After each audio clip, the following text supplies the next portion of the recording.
Hello, everyone, and welcome to the Circle of the World podcast, where we discuss Joe Abercrombie's First Law series. I am one of your hosts, Lord Chamberlain Jeffrey, and here are my co-hosts, Archlector George, and Harrison, the Adeptus Historical. Today, we begin our coverage of Last Argument of Kings, the third book in the original trilogy. For this episode, we'll be covering the poison trade, being chief, and this noble business. So, let's get started. Before we get on to our first chapter read-throughs and everything, I just want to say thank you, everyone, for your continued support. Got to say thank you to Will, Stephanie, and Josh for that fantastic little surprise they provided to us. I do want to make it known that we had only discussed it, I think, like once on like a whim as a joke, and they did exactly as we pictured. And even better. Yeah. So it was completely out of their way. Did it, organized it all themselves. We did have to edit a little bit, but apart from that, like it was all them.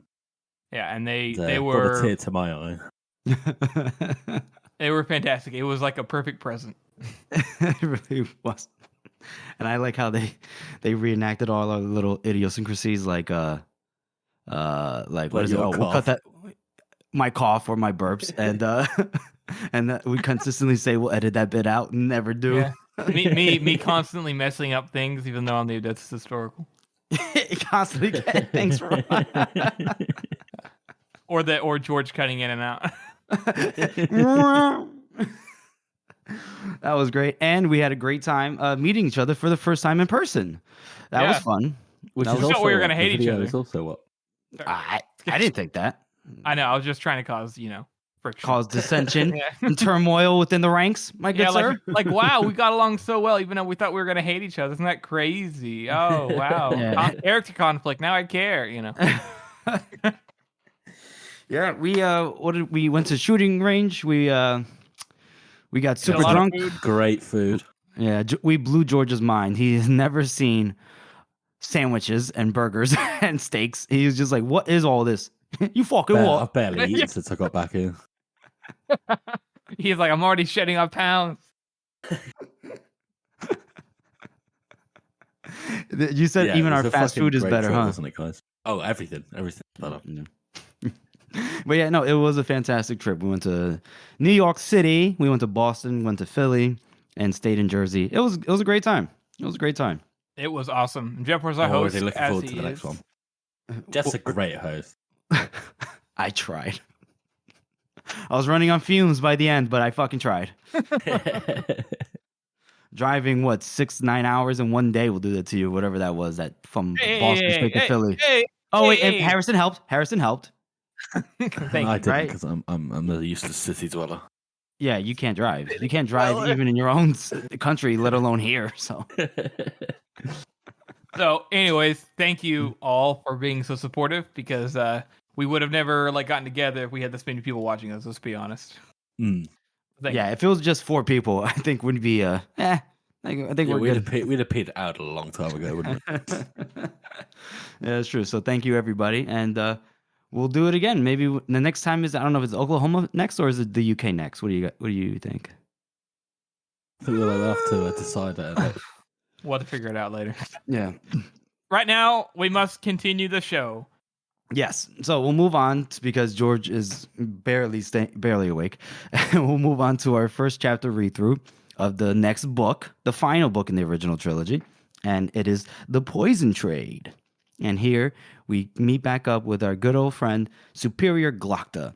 And Superior Glocta is chilling in the hall of some nobleman who's visiting Adua, because all the noblemen are in town due to the impending election if, wink, wink, the current king dies. Obviously, he's not in the best health, and both of his heirs have met a dismal, grisly end, right? It's true. It's damn true. It's damn true. And I love how we see Glock to act in this sort of agent here. I mean, we've seen him as the investigator up till now, mostly. But now he's this sort of salt, a whip, basically. Mm-hmm. So he's just going around intimidating, being a generally man.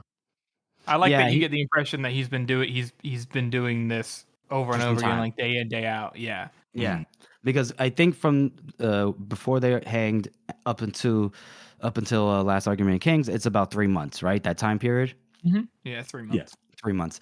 And Glokta, as you said already, he's been Salt's lackey in terms of bargaining, threatening, intimidating, the whole shindig. Basically what politics is all about. And he's here to meet Lord Ingolstadt.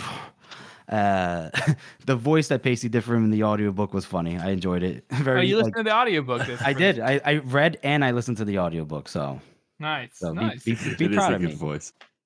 Superior Glokta, how can I help you? Of course.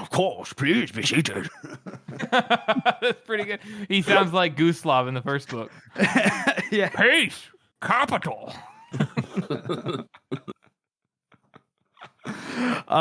So Glokta he's annoyed because he's in pain, right? And he's having to do this, and so he's been waiting. Ingolstadt has him waiting for some time, although it's not clear why he's necessarily waiting because we don't see somebody else leave the office. Ingolstadt opened the door, and he's like, just shitting "Glokta." himself, isn't he? He's like, oh god. Who? Glokta? Ingolstadt. Oh, He's you're just like talking keeping him waiting for as long as he can. Oh my god, he knows what's coming. right? Yeah, because he's already, as Glokta starts to say why he's there, and that his name has been kept out of a lot of different places. He starts kind of making these veiled threats, like saying that he's been implied to be in the Mercer plot and the spiders and everything. You should point out that Glokta, he segued into that very nicely, though. Right? Ingolstadt, at first he's like, "Whoa, I hope you can see that this is a noble cause, and I cannot duty bound. Yes, the finest candidate of many excellent men available." And then Glokta, he says, "Well, I must congratulate you for being so noble, even when you have so much to lose." Huh, interesting. Well, I guess I'll leave. And then he's like, Ingolstadt, he drops the pretense. He's like, what do you mean? Excuse me? What was that? And he goes, oh, your corruption in your business dealings. Ingolstadt's like, what do you... No way. There must be some mistake. And then Glokta's like, nah, I mean, I have this paper. He just slips out the paper real quick, and he says, "You are mentioned in the confessions of the senior mercers often. Here you go." And I love how he sets it up. Glokta says, he pulls out the paper and he says, "No, you're mentioned quite often, actually, in the confessions of some senior mercers. Here you're referred to," and I like how he goes, "Not my choice of words, you understand, an accomplice." And you will note, and I almost blushed to it, mention it, your name and the word treason appear in close proximity. Oh, and then here, Ingolstadt is like, "Fuck." And so basically, Glokta gives him the threat, right? He doesn't even veil the threat anymore, right, Harrison? Yeah, he kind of just gives it to him bluntly. At first Ingolstadt is initially kind of like, "Well, it's interesting that you should mention such things because Moravia's lackey gave me a Harlan Morrow, which we did meet in the first book, has given me similar threats. So what am I to do? Like, I know what I'll do. I won't do either." He says, "I won't vote. I'll which I suppose is not the bad call in his position." No. But Glokta's like, "We Glokta's can't not have having this." any of that, is he? Instead, I like how he just leans on the Inquisition here. He's like, well, yeah, I mean, it's so bad that the High Justice knows about it, but he's not going to kidnap you and torture you or your children. Right. And Yeah. something tells me Harlan just like, What was that? Uh-oh. Is it happening? Can you still hear me? I can hear you now. Can you hear me? Yeah. Harrison? Yep. Okay. Sorry. It's all good, man. No worries. Where were we at? Basically, I think George was saying that Morovia is basically ruthless like Salt, but the Inquisition is going to be the group that's going to kidnap you, torture you, put you, throw your body in the docks, that kind of thing. Yeah, I think a lot of it comes to the fact that Morovia has a similar powers to Salt, where he has a lot of information and can blackmail people and convince people to do what he wants for X, Y, Z. But the difference comes at how they end up the final pull and push. Whereas Morovia will probably appeal to their better nature, and he will probably also try to do an instance of like, listen, I'm the High Justice, you can trust me. Whereas you can't trust the Inquisition at all, so the Inquisition just like, we'll chop off your legs if you don't do what we say. Yeah. Mm-hmm. And in this case, Glockter goes after Ingelstad's daughters, and his choice of words, like Joe's choice of words, is like very clever for somebody making a threat. Because Glockter says, what does he say here? He's like, yeah, 3 young innocents on the very cusp of womanhood is the line that Glockter just creepy, uses. Isn't it? Yeah, it's creepy. It's creepy, especially coming out of Glockter's mouth. Yeah. And Glockter's not even a pervert. He's saying this just to intimidate Ingelstad, which I think is a nice touch for like a character, because we know Glockter well enough to know he's not really. That's not his issue. It's nice. He's got many issues, but that isn't one of them. That is not one of them. So because of that, it's nice that they have this moment where you're like, ooh, I know he's just being purposely like devious towards him. And he's like, oh, the youngest would be 15? And Ingleside is like, 13. And Glockter's like, oh, she blooms early. Like, oh. 13. Oh, no. Yeah. So that scene is that sucks for Ingelstad, because Ingelstad is actually trying to be like, I'm a nobleman. I must do what my heart tells me to do, and he just gets shut down. I mean, if I was a nobleman in his position, I wouldn't know what the fuck to do either. I have one group with blackmail who came to me first and says, do what I say. And the other group comes to me and does the same thing. But they're going to threaten my daughters as well. So what is a man to do? Well, Glockter doesn't care about that. He says, you're going to vote our way. He basically does the first law equivalent of that meme where it's like, those are some nice daughters you have there. It'd be a shame if somebody was to inquisit them. Yeah, I mean, Glockter could just go that one step further. Yeah, he could go. How fearsome and right, well known the position is for being the Inquisition. But even we'll see here, like in a bit, we'll see that even though Glockter is making these threats, he cannot say for 100% certainty that Ingelstad is going to vote his way, because after Ingelstad, he says, "Have you no pity?" Glockter says, "Not anymore, Chief." And then there's a little bit of a break, and we're in Archlector Salt's office, and it's him, Superior Goyle, and Glockter. And Salt is staring at this wall that's covered with papers. It's 320 papers, and each one is the name of like a nobleman, right? Yeah. One of the open counts. Right, and there's like they have little globs of wax, with each of them indicating a certain color, pertaining to the noblemen. That I guess you could say, what's the word I'm looking for? They all have a vote. Yeah, they all have a vote. We see that who is it? Brock is in the lead. Yeah, Brock. Yep, Brock has a massive lead, and he mentions how Isher is not super far behind him either. And I believe he says Huygen and Berezin both have some smaller numbers, but nothing to like they still hold a nice amount of votes themselves. And then a surprising turnout is Governor Scald out of Sterikland. He's got a surprising amount of numbers as well. Mm-hmm. Yeah, I mean it's Brock, Escher, Skald, and Berezin that have certain, like, those are the 4 main contenders that he says. He says then he talks about Huygen in relation to like asking Goyle if he went and talked to him yet. And Goyle's like, I did, but he didn't really listen. He thinks that he has enough, but with what, 18 or some shit like that? Yep. No, dozen. I can't control more than a dozen. Oh, Huygen's just a fucking idiot. yeah, he's just a I'm moron. so popular. I have a shot, so long as they believe in me. And then Archlector Soltz asks Glockta about Ingolstadt, and Glockta replies, gave him the ultimatum.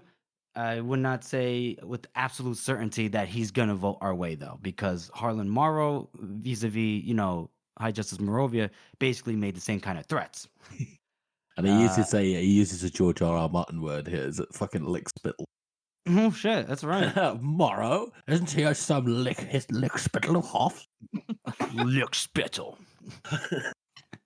And then Goyle, here, he goes, he could be taken care of quite easily. And then Soul snaps. He's like, no, you cocksucker. Why is it every time there's a problem, you want to kill it? We can't do that right now. And I love how he just keeps telling off Goyle. Goyle's just like, oh, boss, I'm so sorry. Yeah. And then he lists all the issues that the union is facing, with taxes not getting collected, crime is just being unpunished. We have some guy called the Tanner, causing mischief and mayhem out with the peasantry. Excuse me. There's only 2 regiments of the King's Zone that's left in Adwa to maintain order, and that's not enough, apparently. And then, obviously, everything's going on with the army in the north that they're worried about. Harrison, you want to take over with, like, this little part? Yeah, so they basically said that they've been stuck sieging out Dunbrack for 3 months.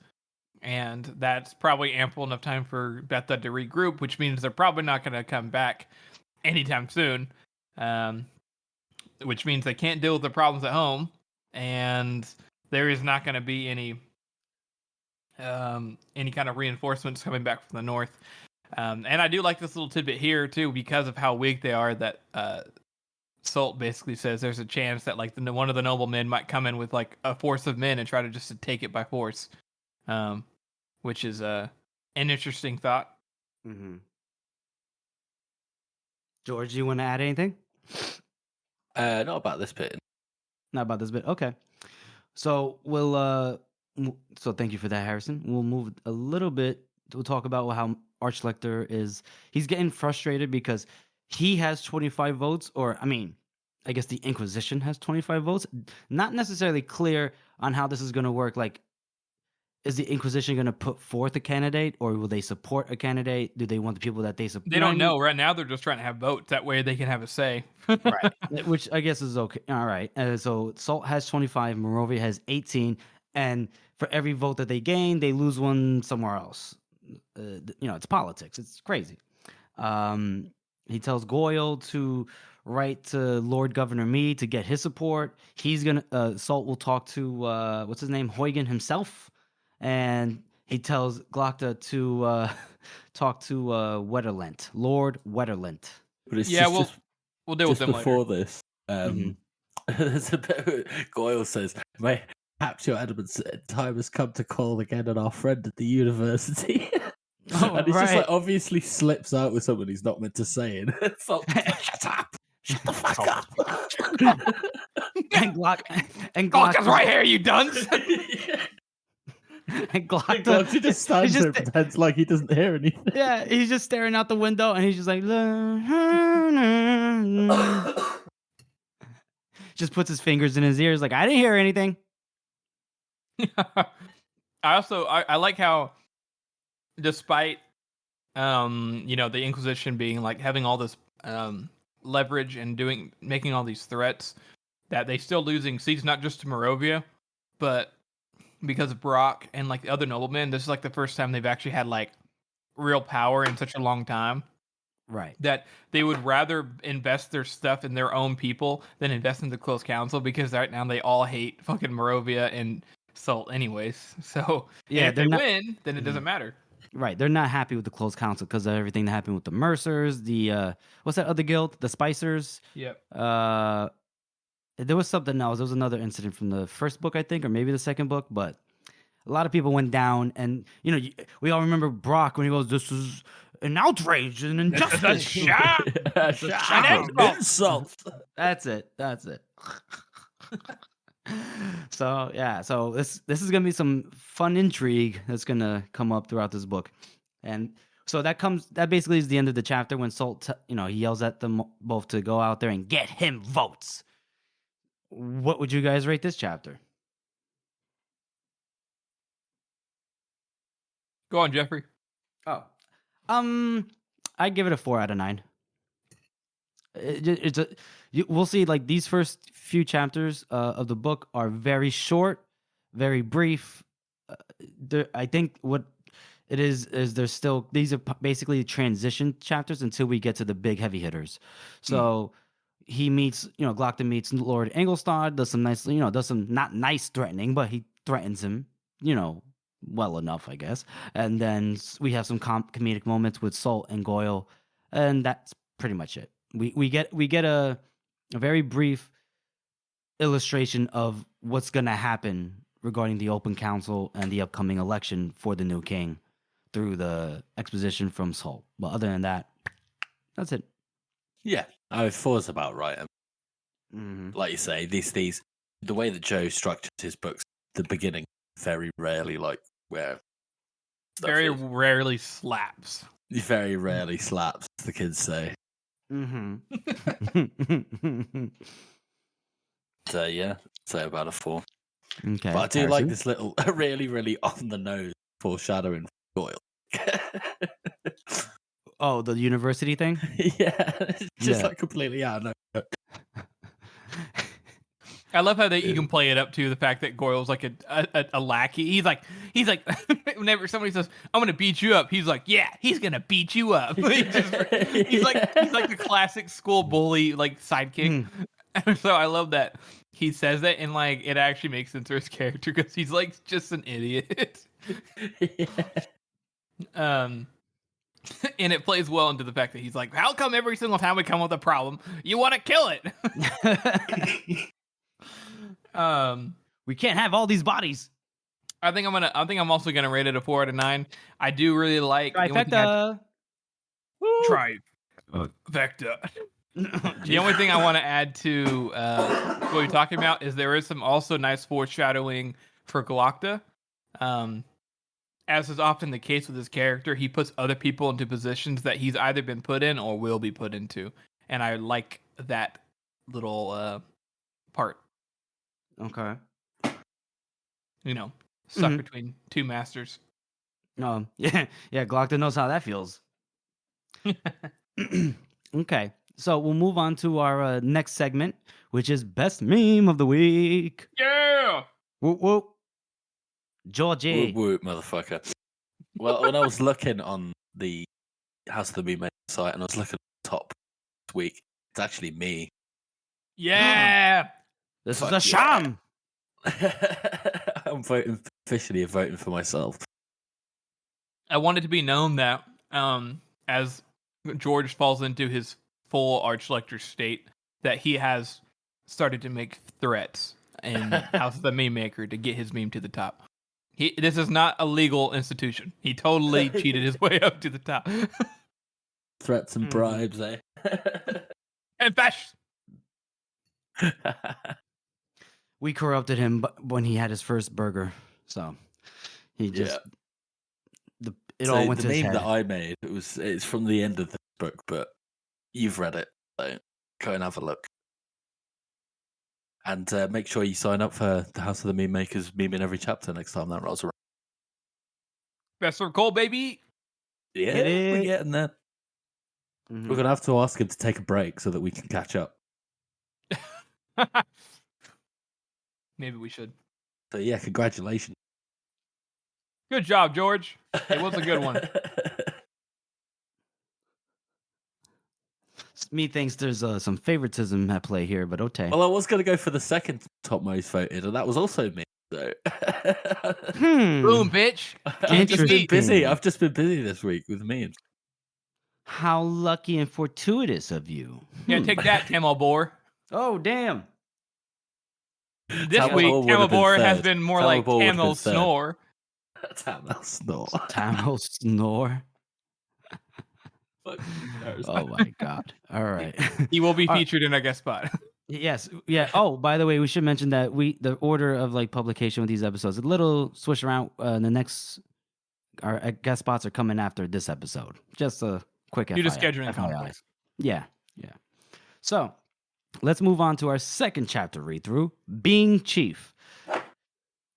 Now this one basically it's the dog man's perspective, and he comes up on these three guys that seem to be keeping watch, and they're quite a diverse group. We have a senior citizen, we have seems to be a war veteran missing an arm, and we have a kid, and they're keeping watch. I guess it looks like they're keeping watch on the river of the White Flow. Dogman, he shuffles up to them with the fake limp and then a bottle of liquor, and basically he tries to make nice with them, and he shoots the shit. Says his name is Craig, which is it's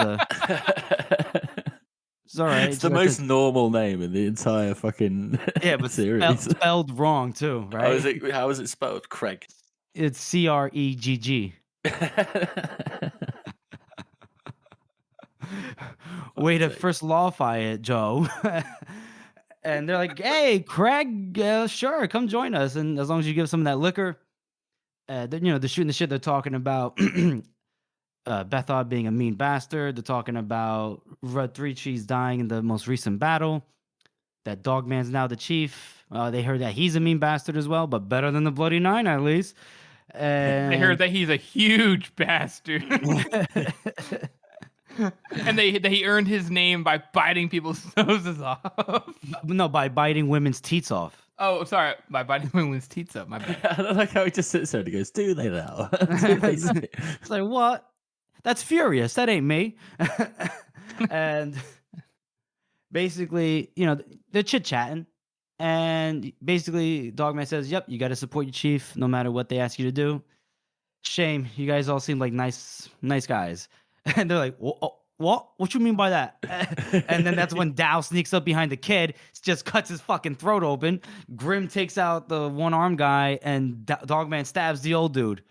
Just murdered them right off the bat. Yeah. And the kid is holding his neck and crawling for the bell, because I guess to alert the nearby town. We learned that the nearby town later on is Ufrith. But Dow's like, "Oh, no, you don't, Sonny." And he just stomps on the back of his neck and crushes his fucking bones. Like, oh, Lord. Down. I mean, we've seen this crew like murder some dudes before, but they always deserved it. And these guys kind of just were, They were just chilling. there. They were just chilling. The horrors of Having war. a drink, Yeah. Well, they are with Here that. goes Harrison justifying war crimes again. Yep, here we go. They are the enemy. Seem kind of Only following orders and all that. I think Good we know soldiers follow orders. what side of the Nuremberg trials Harrison would be on. Side. I'm on no one's side. Can we appreciate how funny Dow is though in this chapter? He's breaking. Craig. He's like, "You can talk, dog What's man. the word for it? Plausible. You're one plausible Plausible bastard, dog man. Well, I love the whole Grim. Yeah, you're right. I love the whole Grim thing too. Grim's like coming to all these words. he's like, "What's the word for it?" And he's like, "Plausible." That's it. Plausible. That's what you are." And he's like, "Craig." My name's Craig. Got stabbed up in the arse up at Dunbrick. He's like, "This makes me funny." Stabbed in the ass. It's such like, it's so perfect. If one of us went into a group of people, we're in the apocalypse, and one of us pulled that stunt, we'd walk in and be like, "What the fuck was that? Why did we just kill him?" That was hilarious. And then the Grim, and then they're like, "Man, we got to chop down this bell. We got to get rid of it. That way no one knocks into it or something." And Grim is like, "Waste of a bell." And Dow's like, you fucking what? I love his reaction. It's like, waste of a bell, I swear. He was, I liked you better when you were quiet.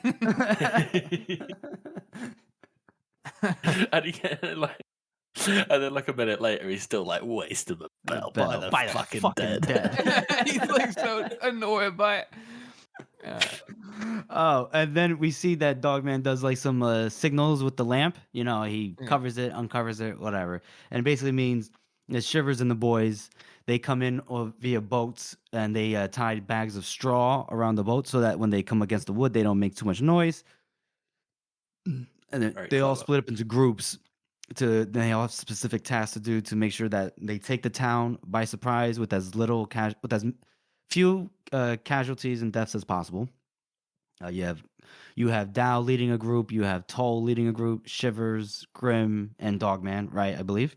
Yeah. And they just some time later, Dogman he keeps the bell. Sometime later he rings it in the middle of like I guess the main thoroughfare. And he's just waiting for the townspeople to come out, and they all come out, and they're confused as shit to see all these many Northmen just hanging out in their town. Yeah. Go ahead, Harrison. Oh, I like the fact that Dogman is like getting to lead, and that he's saying go here, go there, and in his mind he's like, I don't know if this is gonna work. It's like he has got no clue what he's doing. He's still just like winging it. Mm-hmm. But they all have faith in him, and I like that new leader kind of edge that this chapter has. Harrison, you're right. We see Dogman's leadership qualities really come to light here, and he's a good leader. And I think what it is the self-doubt, the questioning if the plan's going to work is good. It keeps him on edge. It keeps him hyper aware and hyper vigilant of possible outcomes, obstacles that might come in the plan. What was that? And he's very much not one to sacrifice lives. So he's trying to create as little death as possible for both his men and others. Mm-hmm. Yeah, he doesn't want anybody to die. He's always constantly needing to piss, and because he gets so nervous about everything, right? So the townspeople come out. Finally, the majority of them come all out, and they look at the Northmen. And Dogman introduces himself. He says that this is Grim. The other guys told Duru, we're here with 500 Carls, even though it's really like 200. And he says, last night we took your city. There's no point in fighting. We already have your guards all tied up and everything. Some of my people, and I want you to know I'm talking about Black Dow, and the Black Dow's like, that's me. And then people were like, holy fuck. And then he says, like, some of my people wanted to just go outright kill you all. But we decided against that and just not want to kill no women or children. And we just want to say, if you give up your weapons, we can get along all nice and, what's that word for it? And then Grim is like, civilized. Yeah, civilized. Thank you. Then I guess the old man that represents the town says, sure, well, I guess we'll do that. Just, will you leave the women be? And Dogman's like, yep, we'll do that, no problem. But Dow obviously is like, well, we'll leave them be that want to be left be. And it's like, Jesus, Dow. No one wants to get bothered. Stop it. And Dogman kind of puts his foot down here too. Like he does this earlier on in before they're hanged, where he gets mad at Dow for talking about Cathville in a sexual way. And that time he looks at Dow and he's like, hey, he gives him a hard look, but he's like, oh God, I'm gonna shit my pants. This time he just gives Dow a hard look and there's no other comment made, which I think is a really nice touch to show that Dogman is accepting his role better. Like, he's still got that doubt, he's still worried, but now he knows that he has authority, and he's not going to put up with Dow's bullshit when Dow's being, a little ridiculous. So he just says, he gives him a hard look, and that was the end of it. He didn't doubt himself there. Mm-hmm. Yeah, he says, we'll leave him be, I'll see to it, and that was it. Yeah. Go ahead. You want to add some more? No. Okay. For that part, yeah. Okay. Yeah, sweet. And so, one by one, the crowd comes forward and they drop off their weapons at the feet of the Northmen, and they all just stood there for a little bit, and then they're like, "What do we do?" And Dogman's like, "All right, get the fuck back to your houses or something. We the union's coming here in the afternoon, kind of want the streets empty." And they're like, "Okay," and they Wait, you sure you don't want to kill us?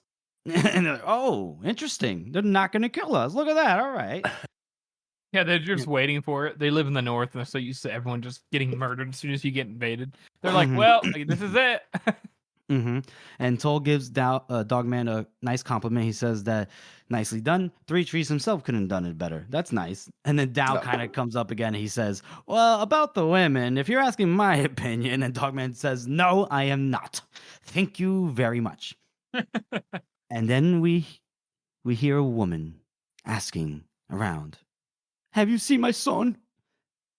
He was up by the water, guarding the water." Damn it, Jeffrey. What the fuck was that voice? I just wanted to put on the worst voice possible. I'm sorry. Go ahead. It is sad because this woman comes up and is very clearly the young lad's mother who was guarding the water, and she is so distraught that her, where's she at? And Dogman doesn't do the thing that Three Trees probably would have done. Instead, he, like the whole time too, he's always thinking, "Oh, should I do it like Logan or should I do it like Three Trees? Should I be fearsome like Logan or should I be more reserved like Three Trees?" And this moment, he just looks away and just kind of leaves it be. Well, even just snaps at her. I think I know where everyone is, and he lies to her. Yeah. Just turn around and say, "Yeah, well, dead." Yeah. Yeah, he doesn't say, I'm sorry. He doesn't say, "Well, we did what we had to do," or nothing. He just he's like, you're right. He snaps at her, which is that part's sad, and then he just walks away. And the whole time he's thinking, "Oh, you're a fucking coward, Dogman. You're a fucking coward." And that sucks. And as he said earlier in the chapter, it's like even more nerve-wracking for him because he doesn't just have to worry about his crew or his own life. He has to worry about everybody's lives all the time now. And in his mind, he failed, but Dogman still has not quite got the bones in him to face his mistakes fully yet. Dogman doesn't really have too many of them, but he's still struggling to gain the courage to face himself in terms of like dealing with other people. He would rather still walk away from those tough situations. Who wouldn't? Yeah. Yeah, But- that's a that's a tough and difficult situation to find yourself in. Oh, I just saw your son get stabbed in the throat. I don't know how to answer this. Bye. Yeah. That's basically what he did. Also, la Out vista. of sight, out of mind, eh? Yeah. If I just turn away, if I turn around, she doesn't exist anymore, and so therefore the issue is that's it. Issue is resolved. And as you know, it ain't easy being chief. And that's the end of our chapter. How would you guys rate this one? I'll give this one a 5 as well. It's like you say, Jeff, these are all short intro chapters, and they get us set up for the story ahead. But apart from a few funny moments with Dow and Grim with the new fucking unexpected comedy duo, I think, just as it. So yeah, 5. I think I would probably rate this one. I think I want to go 5 and a knuckle, and I think interesting that the reason I feel that way is because this feels to me like one of the few times we actually get to see Dogman lead. He came up with this plan almost completely on his own. There's a lot of character work in this chapter for the Dogman, especially since comparing to how little he's gotten comparatively to a lot of the other characters. I think it's really good, and it also just shows that Dogman is just different compared to a lot of the other Northmen. Not because he's afraid of killing or something, but because he cares about lives way more than like most people, and he cares way more about like trying to not just do the right thing the northern way, but trying to do like the right thing, period. So I kind of I like this chapter, but also like you guys said, it's kind of just set up for the most part. Interesting. I was originally going to score it rated a 4 and a knuckle, but Harrison, you convinced me. I'm moving it up a knuckle. It's going to be 5 out of 9 fingers for me. Yes. Short chapter, quick bit of action, comedy duo with Dow and Grimm. Waste of a fuck. Greg. Stabbed in me, also don't break.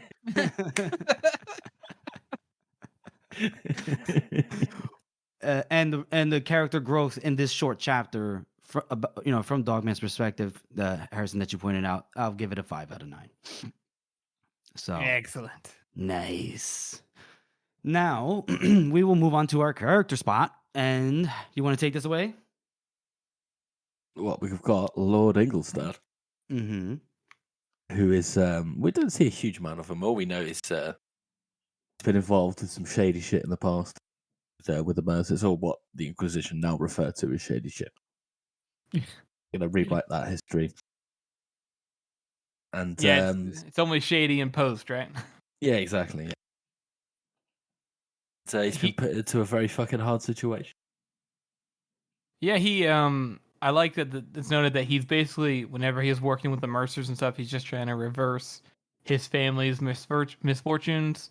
And I mean, the man has 3 daughters, and the first time he comes to Adria to do his duty, the one time they actually get to really make a difference and choose a king who's going to rule the nation and a whole new dynasty for possibly centuries, he comes into town, gets double blackmailed, then gets his daughter's life like threatened on multiple levels, and he is then forced to have to make a decision or be probably punished by both. And yeah, he's a nobleman. All those noble bastards. But, I mean, he's still a man. And a lot of these noblemen who come here are put in the same situation. So that kind of does suck. And I just like that he's not just a really quick throwaway character. He actually does have some personality. And that's nice. And we see him later. So yeah. It's another one of Joe's very small recurring characters. That he fits a lot in a few lot. I feel sorry for the guy. I mean, what do you think? Lord Ingolstadt, where to begin? I don't really have much to think about the guy. The guy, he's not punctual. All right, he's late for meetings. He tries to pull a fast one over Glocta, pretending to be super noble when he's not, and he should be a little bit more careful with his daughters. I don't know. All right, I'm just saying. Something's fishy about this guy. Something's a little fishy about this guy. That's all I'm saying. After 2 books, I'm starting to realize that Jeff just doesn't like the character spot. He hates all of them. He wants all of them to die. Not true. Name one other time. Oh, he does like Forley. Oh yeah, you didn't like Forley. I didn't like Forley. No. I didn't like Forley. I was saying that like Forley is one of the only ones he does like. Anytime we mention like an obscure one, he's always like, fuck that guy. he's clearly not professional. Yeah. Oh yeah. He's not punctual. You really do care about punctuality, Jeff, which is interesting. How? Having met you in person, this makes sense. What is punctuality, Jeffrey? I don't know. It's kind of like porn. I don't know how to define it, but I know it when I see it.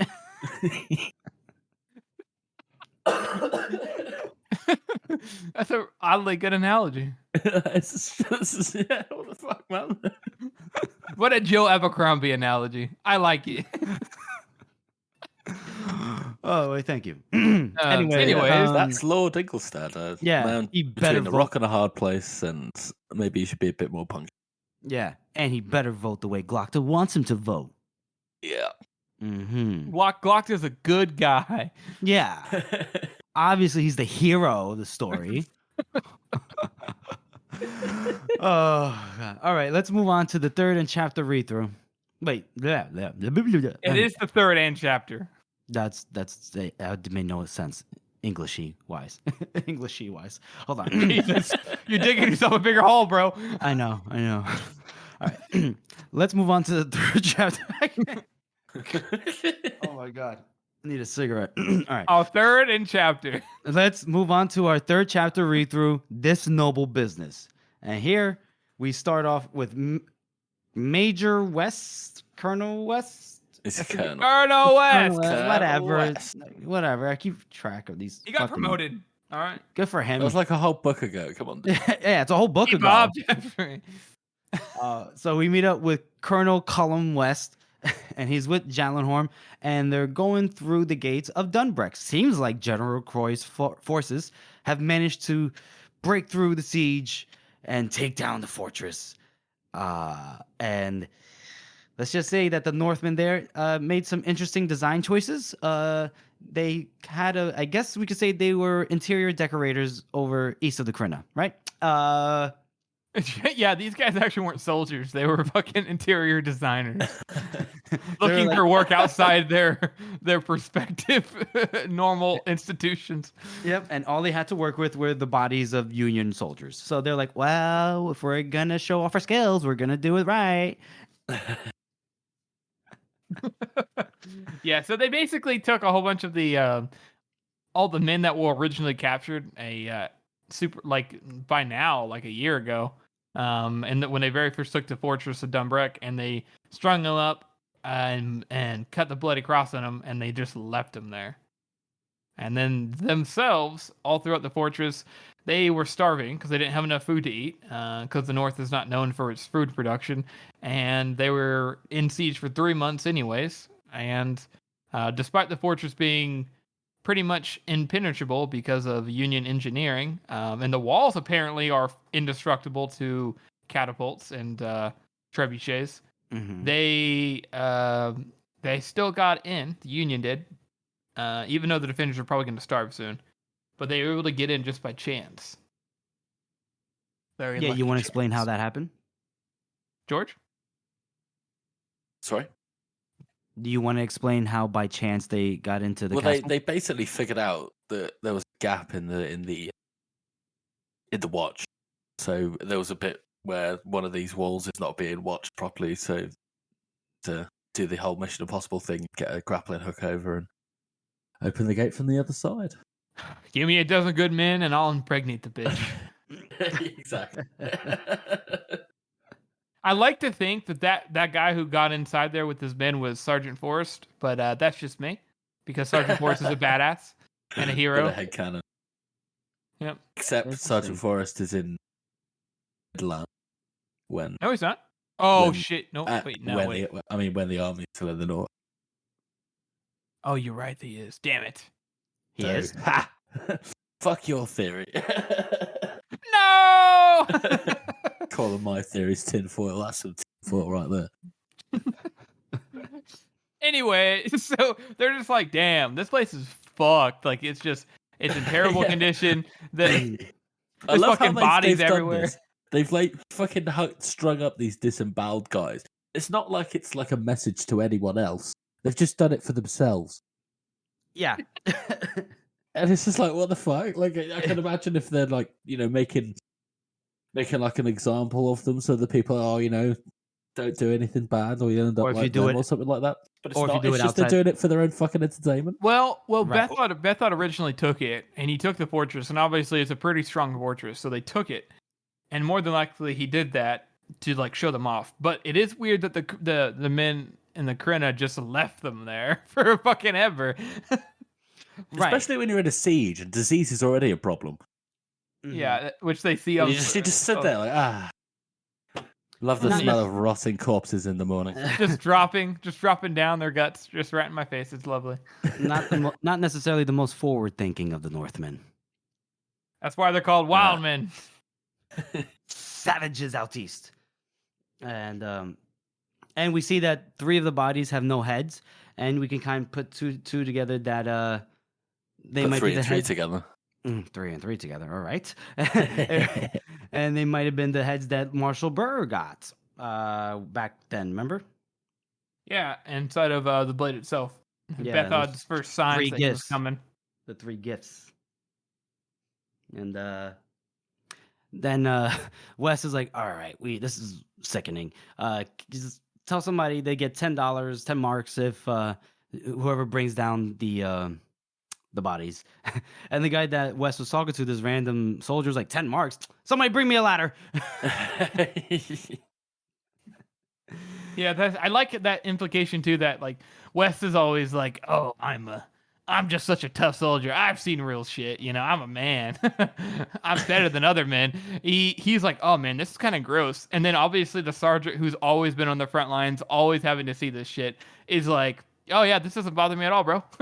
I eat this shit for breakfast." I don't get the impression that Wes constantly thinks he's a tough guy. Well, I mean, when he's with the Northmen, he's the first to admit that even Cathal's doing better than him, and that he's said it more than once that if it wasn't for Cathal or it wasn't for the Northmen, I'd be fucking toast. no, that's And true. He knows he's nervous, like the battles and everything. He's just biting his nails and everything. I think you just have an axe to grind against Wes. The thing is Wes. What you don't like sibling beaters? Is that it? Wes has the tendency whenever he is anytime like things don't go his way and it's somebody else's fault, like with Cathville or like back, even inside of Midderland when he's talking to Valamir about getting stuff for his men or whatever, stuff for the army, even though he may have seemed like a justified action, like he always is, his justification is, I deserve it. I work hard. I'm a good man. This is not like a direct showing of him saying, I'm tough. I don't mean like that. I just mean like he has a tendency to justify his actions with being a good or a tough or a common man. But anytime push comes to shove, yeah. He's been outcommoned. By this nameless sergeant. He's been outcommoned. That's so good, George. Damn, I've been outcommoned again. First by the dog man. No, first by my. Oh my god. Wes actually wants to be more common. He's always being outcommon. First by his sister, and then by the dog man, and now by this nameless sergeant. I spent my whole life being outcommoned. And then one day he realizes he's suddenly a nobleman. Gasp.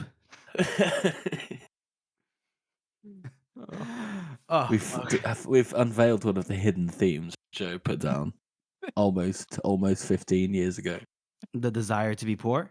To be poor, to be less than wretched.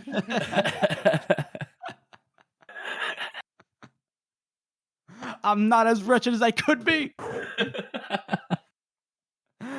Oh. Anyways, so they get done going to this fortress, and he gets the man down. Yeah. Takes down he gets the sergeant to take down the bodies. Then a bit of a time jump, and they're doing a briefing with General Polder, General Croy, and Lord Marshal Burr, and Colonel West is obviously present. And Burr is like, all right, finally the fortress is back in our hands. We know that Bethod's on the other side of the river. And then Polder is like, finally. Croy's like, you motherfucker. Well, to be fair to Polder's area of expertise is siegecraft.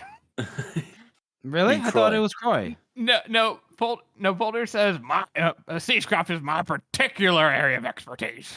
Oh, he does that. He says that at the end of the second book. Yes. I'll have to check that. I'll do a little bit of fact checking on the Adeptus. But okay, all right. So to be fair to Polder, apparently he has some quote unquote expertise, self-proclaimed expertise in siegecraft. Croy gets pissed off at this. He's like, capturing it is no easy fucking task because it was designed by the Union's foremost military architects, and no expense was spared. And it all took about 10 minutes. At the end. Like the actual, the actual task, it took like 5-10 minutes. It was hilarious. And Burr tries to keep the peace. He's like, yep, it's a difficult place to take. It's all right. Do we know how the Northmen did it in the beginning?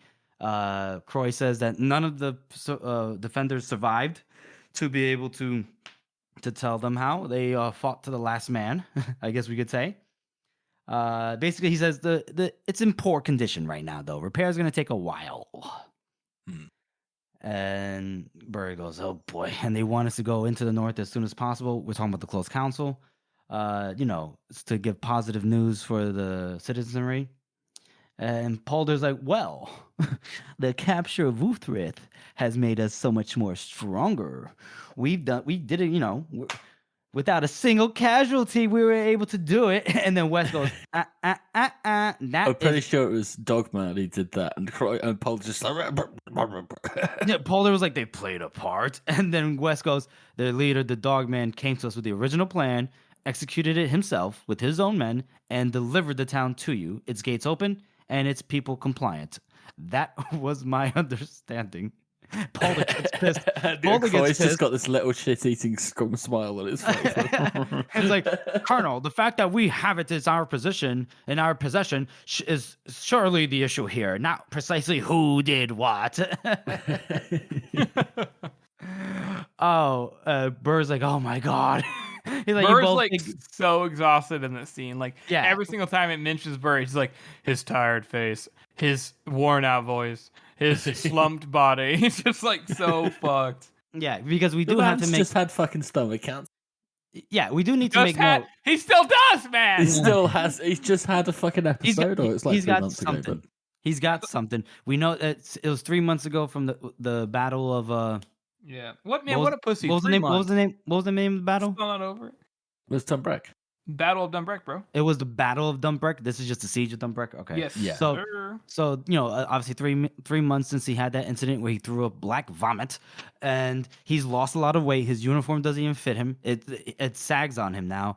His skin's all sallow. The man's not looking too good, and he has to deal with these two bickering generals. Surprised he's last this long. Yeah. Right. I mean, listen, it's Lord Marshal Burr. He's a badass. He's a Scottish badass. Well, not first of all, there's no Scotland. But anyway, they'll talk about like what General Croy has to do. He has to arrange for work parties to be left behind to complete the repairs, and some levies behind, and with a commander that knows what they're doing, so it doesn't we don't lose the fortress again. We'll cross the White Flow with the rest of the army, and we'll form up on the far bank, and we're just gonna press towards Carleon, to push and pressure Bethod into battle, because they need to get him to surrender, right? That's the whole thing. And he says, we must work together. This is not a competition, gentlemen. And then the two generals immediately competed with each other to be the one to agree the most. And that is how we end this chapter. Oh, I love Polder and Croy. So good. What do you guys rate this chapter? Harrison, you want to go first? Yeah, I'll go first. I think I feel like we already got the implication a lot of this. I feel like we retread kind of a lot of ground. We're just kind of catching up, and it's one of the few chapters, especially in this book, that I feel is like, I don't want to say unnecessary. Obviously, we got to catch up with the characters, but I would say it's probably one of the weakest ones. So I'm gonna go and say it's at 2 out of 9. And not because it's a bad chapter. There's no bad chapters. But because it's kind of I feel like it's just a pretty weak chapter that is almost unnecessary. That doesn't really add too much to any of the characters, other than just giving us a little catch-up that we already kind of knew anyways. So, that's where I stand on it. Yeah, I think Harrison's exactly right. I'm even going to go down to a 1 for this. What?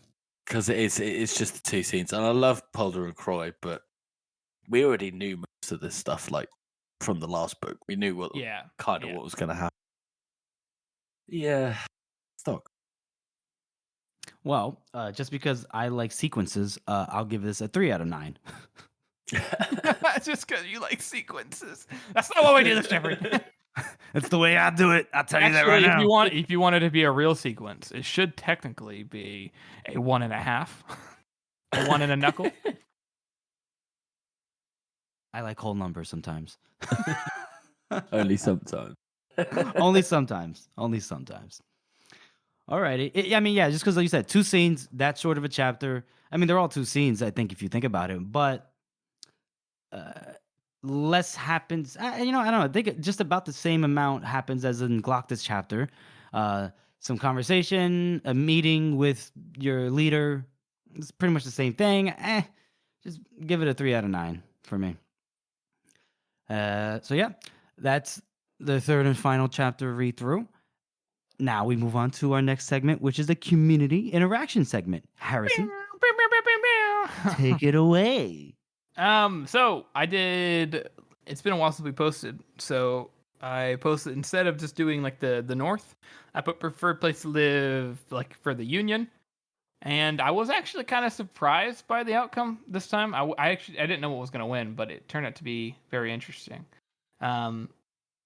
We did have, of course, the people who were like, "Oh, this is I picked what do you say, Thond, because of the women," which is fair.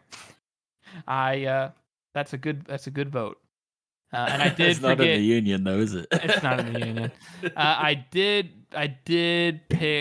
forget about Westport. I would have done Westport instead of Valbec. I did Valbec kind of as a joke, obviously, but still, 10 people also wanted to live there. Damn.